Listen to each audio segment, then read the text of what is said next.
Pakistani cricket team एक बार फिर India से हार चुकी है और ये हार कोई पहली दफा नहीं हो रही।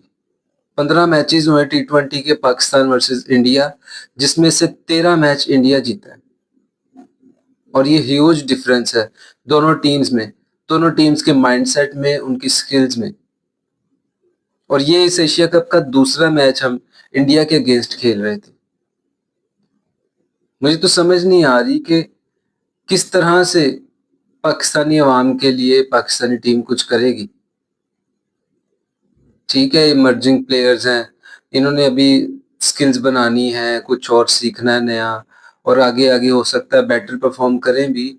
लेकिन अभी के लिए ये जो हारें इंडिया के अगेंस्ट हमें मिलती हैं, उसका क्या? मैच शुरू हुआ, साहिबजादा फरहान ने एक अच्छा स्टार्ट लिया, वो भी इंडिया की देन है। मैं तो कहता हूँ ये जो स्कोर हमारा बना है 171, ये इंडिया की देन है।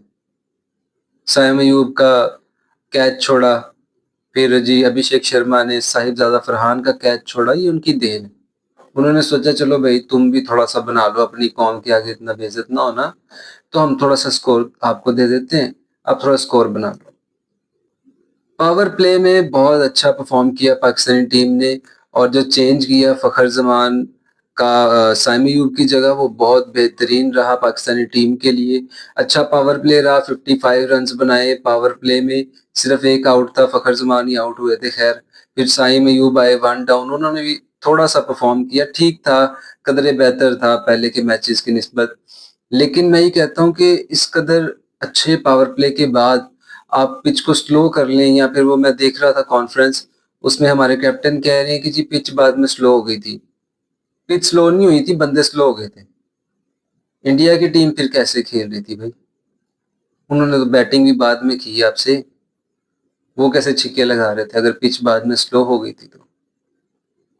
मैं ये कहता हूँ कि आप इतना अच्छा पावर प्ले आपका गुजर जाता है, तो आपको तो चाहिए कि आप अच्छे से अच्छे बंदों को खिलाएं वहां पे।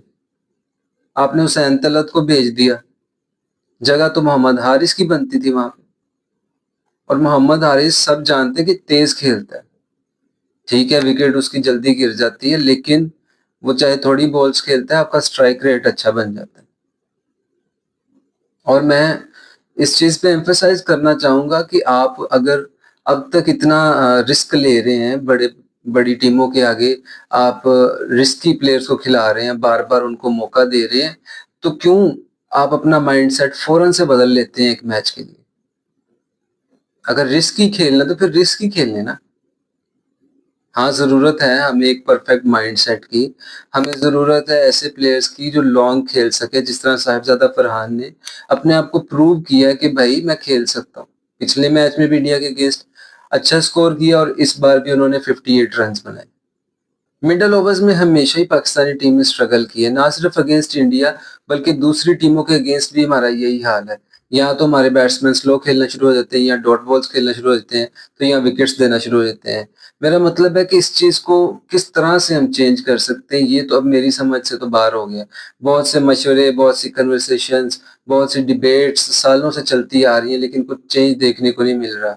इस मैच में भी ऐसा ही हुआ। शिवम दुबे साहब आए हैं, उन्होंने पहले साइम को आउट किया है, फिर फरहान को आउट किया है। फरहान ने भी क्या किया जी, 50 के बाद स्लो हो गए, उन्होंने 11 बॉल्स पे सिर्फ 7 स्कोर किए।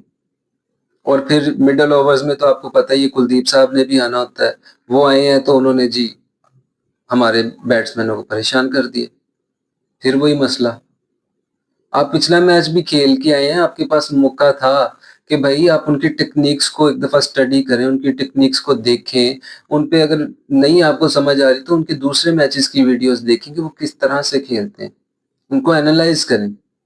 ठीक है, आपके अंदर बहुत टैलेंट है, आप भाई यहाँ से निकले हैं और बहुत मुश्किलों के बाद टीम तक पहुंचे हैं, हम रिस्पेक्ट करते हैं इस चीज की, आज भी रिस्पेक्ट करते हैं चाहे हम हार गए हैं।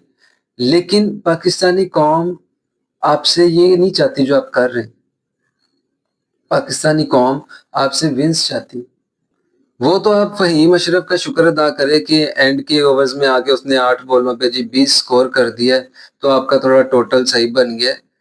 अगर वो उस तरह से ना खेलते तो फिर ये भी मुश्किल था आपके लिए। आपको अच्छा स्टार्ट मिला, आप बाद में स्लो हो गए। और वो तो फ़हीम अशरफ थे जिन्होंने आके 20 स्कोर करके आपका 171 किया। ये तो 151 होता तो फिर तो और भी बुरी मार पड़ ली। और पाकिस्तानी कौम इस इंतज़ार में है कि कब हम जीतेंगे, कब हम खुशी मनाएँगे। सेलिब्रेशंस की वो प्रेपरेशंस वैसे ही रह जाती हैं हर बार। और अब तो बहुत से लोगों ने छोड़ दिया सेलिब्रेशन करना या प्रेपरेशंस करना उन्होंने छोड़ दिया क्योंकि उनको पता होता है इंडिया और पाकिस्तान का मैच है, इंडिया जीत जाएगी। तो पाकिस्तानी टीम के लिए मेरा ये मैसेज है कि आप क्यों ना अपनी स्किल्स पे गौर करें, आप क्यों ना कॉम्बिनेशंस पे गौर करें। बैटिंग लाइनअप के हिसाब से ये कॉम्बिनेशन ठीक था। हाँ, हुसैन तलत की जगह मोहम्मद हारिस को आना चाहिए था, लेकिन ओवरऑल बैटिंग लाइनअप आपका ठीक था। ओवरऑल आपकी बॉलिंग भी तकरीबन ठीक थी, लेकिन मसला कहाँ पे आता है जब उनकी पार्टनरशिप लगती है स्टार्ट में। 105 रन्स अभिषेक शर्मा और शुभमन गिल ने जी पार्टनरशिप लगाई। तो मतलब इतनी बड़ी पार्टनरशिप के बाद अब किस तरह से उस मैच को जीत सकते हैं। और पार्टनरशिप भी कौन लगा रहा है? अभिषेक शर्मा।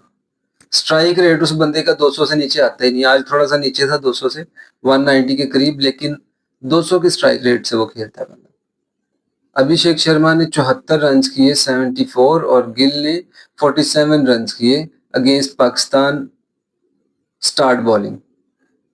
और ये इस तरह की बॉलिंग थी कि कोई बच्चा भी प्रेडिक्ट कर लेगा कि बॉल किधर को आ रही।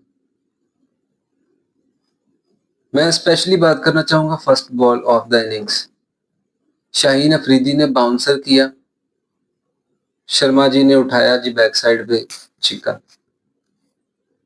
नहीं, मेरा मतलब है उसको आप बता के बॉल करते हो या कोई भी टीम है, क्योंकि देखा है मैंने, वो हमेशा उसकी कोशिश होती है कि पहली बॉल पे उन्होंने या चौका करना है तो या फिर उन्होंने छिक्का करना है। अगर नहीं दोनों में से कुछ हो रहा तो उन्होंने अच्छा रन करना है। और वाकई इस बात पे उनकी तारीफ बनती है। Abhishek Sharma is one of the best player in the world right now which I can see. मैं अगर रेड करूं तो वाकई आईसीसी के मुताबिक भी टी20 में नंबर 1 पे है, मेरे मुताबिक भी टी20 में इस टाइम वो नंबर 1 पे है। लेकिन we are not sitting here to praise them. हम इसलिए बैठे हैं, इसलिए वेट करते हैं कि हमारा मुल्क जीतेगा। अब हमारे 2 ही मैचेस होने हैं श्रीलंका और बांग्लादेश के साथ। अगर हम दोनों को हरा देते हैं तो तभी हम फाइनल तक पहुंच पाएंगे। पर फाइनल में पहुंचने का फायदा क्या है भाई आपका? क्या फाइनल में पहुंचने के बाद भी आप इंडिया की टीम से जीत सकते हैं? क्योंकि इंडिया तो फाइनल खेल रहा है। देखना तो ये है हम खेल रहे हैं या नहीं। और क्या दूसरी टीमें बांग्लादेश और श्रीलंका आपको फाइनल तक पहुंचने देंगी? ये भी देखने वाली बात है। इस तरह की वीडियोस और देखना चाहते हैं तो please subscribe, like and share, और पाकिस्तानी टीम को सपोर्ट करें। ठीक है, हम हार रहे हैं, दुख है इस चीज का, लेकिन ये हमारी टीम है और हमें इसको बैक करना पड़ेगा, हम चाहे या ना चाहें। बहुत क्रिटिसिज्म है टीम पर और बहुत प्रेशर है। मैं यही चाहूंगा कि आप सब अपनी टीम को सपोर्ट करें और कमेंट बॉक्स में ज़रूर शेयर करें अपना ओपिनियन। और ये अगर आप अपनी टीम को सपोर्ट कर रहे हैं तो प्लीज़ लिखें कि we support our team. Thank you so much for watching the video.